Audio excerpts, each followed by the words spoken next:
West Bengal Council of Higher Secondary Education অর্থাৎ HS কাউন্সিলের পক্ষ থেকে 2/5/2024 তারিখ মেমো নাম্বার দিয়ে সমস্ত এইচএস ইনস্টিটিউশনের হেড অফ দ্য ইনস্টিটিউটকে এটা অ্যাটেনশন দেওয়ার জন্য বলা হচ্ছে এবং কিছু সাবজেক্ট কম্বিনেশন সম্পর্কে কিছু সংশোধনীমূলক নোটিফিকেশন রয়েছে, সেটাই মূলত এখানে দেওয়া হচ্ছে। তো আমি সরাসরি চলে যাচ্ছি ভোকেশনাল এডুকেশন সাবজেক্ট কীভাবে কম্বিনেশন নেওয়া যায়, সরাসরি সেই জায়গাতে আমরা চলে যাচ্ছি। তো আমরা একটু নিচে যদি যাই, এই যে মেমো নাম্বার দিয়ে যে নোটিফিকেশান দেওয়া হয়েছে সাবজেক্ট কম্বিনেশনের, তো সেখানে আমরা দেখতে পাচ্ছি সাবজেক্ট কম্বিনেশনের সাধারণত 3টি সেট থাকে, সেট 1 এবং সেট 2 আর সেট 3। তো আমরা যদি একটু লক্ষ্য করি, সেট 1-এর যে সমস্ত সায়েন্সের সাবজেক্টগুলো আছে, নিচে সব থেকে নিচে লেখা আছে 1 vocational subject offered by council, অর্থাৎ এই সাবজেক্ট কম্বিনেশনগুলোর সঙ্গে একটা ভোকেশনাল সাবজেক্ট ছাত্রছাত্রীরা নিতেই পারবে। কোনগুলো? যেটা কাউন্সিল যেটা অফার করেছে সেটা লিস্ট অবশ্য নিচে দেওয়া আছে। যদি আমরা নিচে একটু যাই, এখানে ভোকেশনাল সাবজেক্টের যে লিস্ট, সেই লিস্ট এখানে দেওয়া আছে। তো সেই সাবজেক্টগুলো অর্থাৎ অফার করা সাবজেক্টগুলোর মধ্যে থেকে যে কোনো একটি সাবজেক্ট ছাত্রছাত্রীরা নিতে পারবে অপশনাল ইলেকটিভ সাবজেক্ট হিসাবে। এখানে বলা আছে অপশনাল ইলেকটিভ সাবজেক্ট হিসাবে একটা ভোকেশনাল সাবজেক্ট নিতে পারবে সায়েন্সের ছাত্রছাত্রীরা।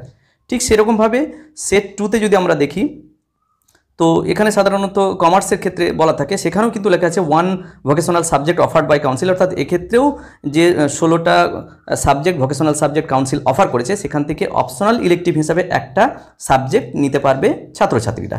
সেট 3-তেও একই ধরনের কথা বলা আছে, এক্ষেত্রেও নিতে পারবে। এবার আমরা যাচ্ছি ভোকেশনাল সাবজেক্ট কোনগুলো রয়েছে। আমরা জানি 13টা ভোকেশনাল সাবজেক্ট এইচএস কাউন্সিল পড়াতো এবং 3টি নতুন সাবজেক্ট অ্যাড করা হয়েছে, banking and financial service and insurance, এটা ফুড প্রসেসিং এবং টেলিকম, এই 3টে সাবজেক্ট এখানে অ্যাড করা হয়েছে, টোটাল 16টা সাবজেক্ট।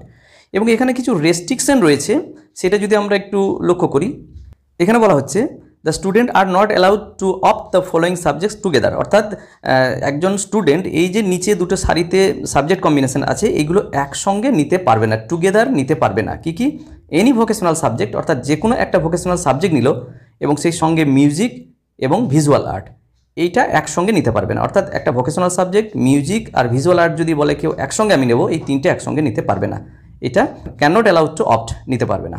এবং আরেকটা বলা হচ্ছে agriculture and agriculture of vocational subject, অর্থাৎ এগ্রিকালচার প্রথমকার AGRI যেটা, সেটা নর্মাল একটা এগ্রিকালচার সাবজেক্ট যেটা সেট 3-তে আছে, এবং ভোকেশনাল সাবজেক্টের যে এগ্রিকালচার AGLV, সেই এগ্রিকালচার অর্থাৎ ভোকেশনালের এগ্রিকালচার, এই দুটো এগ্রিকালচারকে কেউ একসঙ্গে নিতে পারবে না, এখানে রেস্ট্রিকশনটা রাখা আছে। তো প্রথমকার AGRI এই যে এগ্রিকালচার, সেটা যদি আমরা একটু দেখি, এই যে 3 নম্বর সেটে এখানে লেখা আছে এগ্রিকালচার এই সাবজেক্টটা, আর 3 নম্বরের শেষের লাইনে যেটা 1 vocational subject offered by council, অর্থাৎ এই দুটো একসঙ্গে কেউ নিতে পারবে না, এইটা এখানে বলা রয়েছে। তো যাই হোক, ভোকেশনাল সাবজেক্ট কম্বিনেশন সম্পর্কে ছোট্ট এই ভিডিওটি আমি প্রকাশ করার চেষ্টা করলাম। যদি ভিডিওটি ভালো লাগে এবং কাজে লাগে তাহলে অবশ্যই লাইক, শেয়ার এবং কমেন্ট করা যেতে পারে, এবং চ্যানেলে যদি সাবস্ক্রাইব না থাকে তাহলে চ্যানেলটি সাবস্ক্রাইব করে রাখা যেতে পারে। সবাইকে ধন্যবাদ, সবাই ভালো থাকুন, সুস্থ থাকুন।